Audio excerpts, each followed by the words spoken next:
Assalamualaikum warahmatullahi wabarakatuh. Di sini kelompok 5 akan menjelaskan materi tentang hakikat teori belajar sosial serta penerapannya dalam kegiatan belajar mengajar. Adapun anggota kelompok 5 berjumlah 7 orang, yaitu 1. Triani Fatona, Ayu Apriani, 3. Anggi Permatasari, 4. Ahmad Ridwan, 5. Tasya Nur Aulia, 6. Ine Aprilia, 7. Fauzan Azima. Sebelumnya kami ucapkan terima kasih kepada Ibu Susanti Faifri Selegi MPD selaku dosen pengampu mata kuliah Strategi Belajar Mengajar.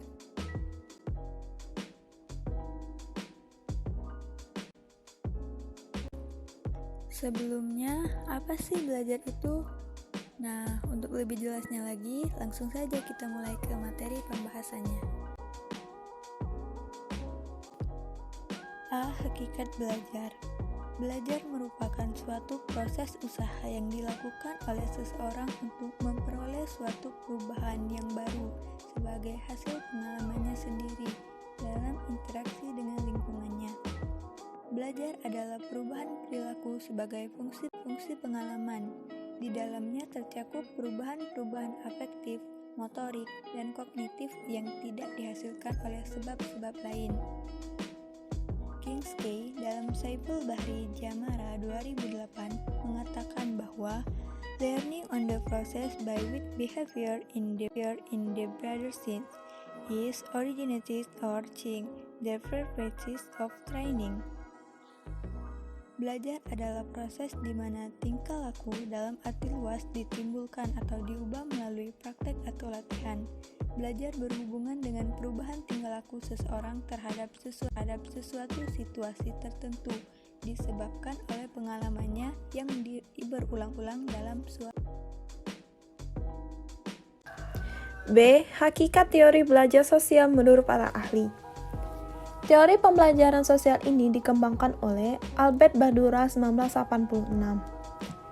Teori belajar sosial menurut Albert Bandura adalah orang belajar dari yang lain melalui observasi, peniruan, dan pemodelan. Salah satu asumsi paling awal mendasari teori pembelajaran sosial Bandura adalah manusia cukup fleksibel dan sanggup mempelajari bagaimana kecakapan, bersikap, maupun berperilaku. Teori belajar sosial menjelaskan bahwa perilaku manusia mempunyai interaksi timbal balik yang bersambungan antara kognitif, perilaku, dan pengaruh lingkungan.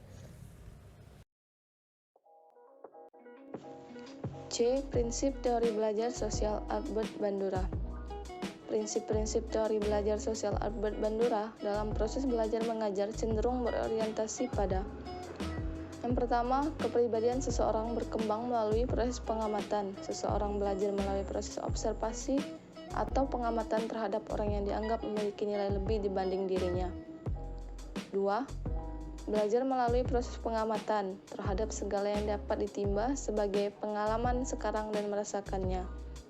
3. Determinisme resiprokal atau pendekatan yang menjelaskan tingkah laku manusia dalam bentuk hubungan interaksi timbal balik yang terus-menerus.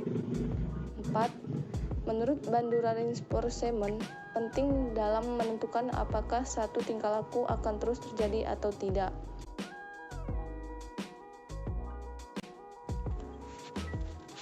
5. Teori belajar sosial berusaha menjelaskan tingkah laku manusia dari segi interaksi feedback yang berkesinambungan antara faktor kognitif, tingkah laku, dan faktor lingkungan. 6. Menerapkan prinsip pertumbuhan atau kontinuitas selama berlangsungnya proses belajar mengajar karena terjadi upaya penyesuaian diri.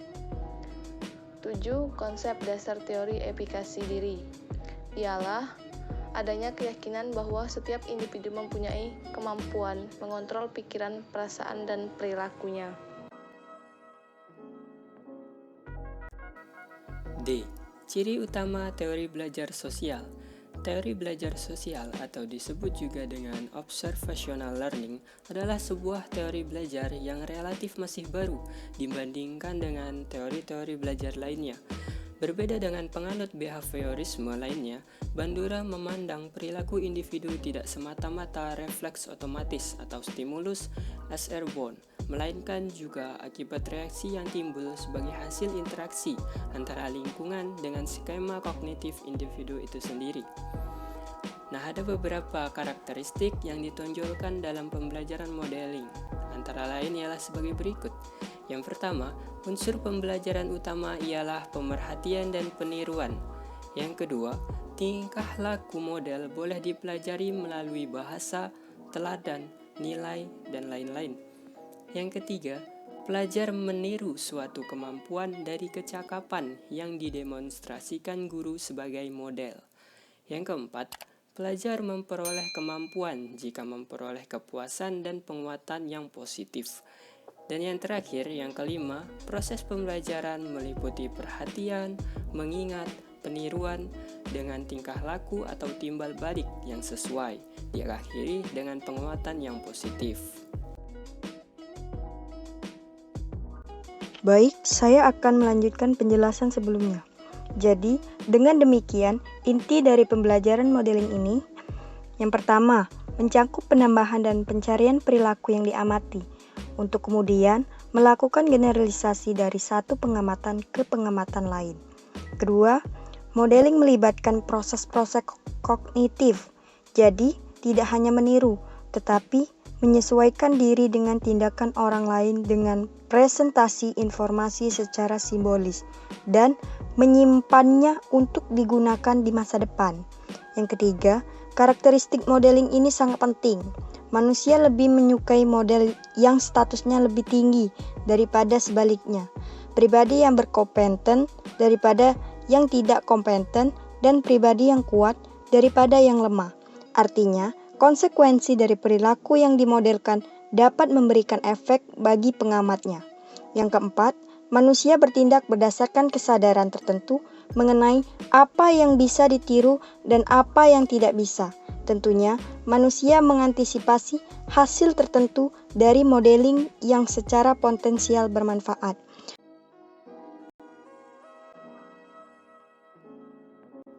Lantas, bagaimana penerapan teori belajar sosial ini dalam KBM?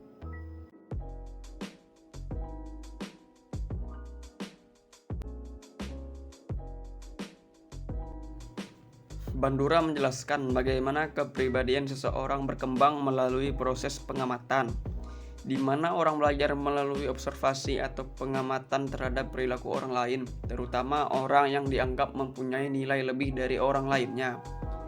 Istilah yang terkenal dalam teori belajar sosial adalah modeling atau peniruan. Menurut Bandura, kebanyakan belajar terjadi tanpa reinforcement yang nyata. Dalam penelitiannya, ternyata orang dapat mempelajari respon baru dengan melihat respon orang lain. Bahkan belajar tetap terjadi tanpa ikut melakukan hal yang dipelajari itu.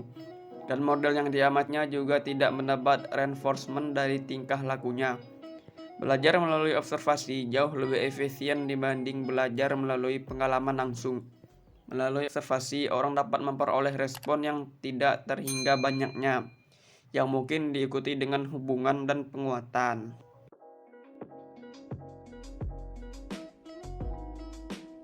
Selanjutnya, beberapa cara yang dapat digunakan untuk menerapkan teori belajar sosial Albert Bandura dalam proses belajar mengajar adalah 1. Mengaitkan pelajaran dengan pengalaman atau kehidupan siswa.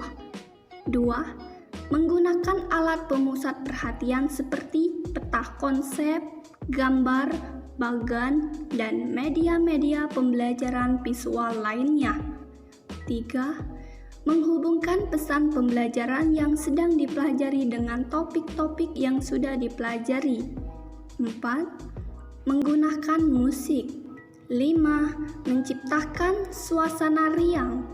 6. Teknik penyajian materi bervariasi. Dan yang terakhir, 7. Mengurangi bahan atau materi yang tidak relevan. Belajar memberikan ruang bagi terjadi proses mental, emosional, dan fisik. Contohnya, aktivitas mental misalnya mengidentifikasi, membandingkan, menganalisis, dan sebagainya. Sedangkan yang termasuk aktivitas emosional misalnya semangat sikap positif terhadap belajar, motivasi, keriangan, dan lain-lain. Contoh aktivitas fisik misalnya melakukan gerak badan seperti kaki, tangan untuk melakukan keterampilan tertentu.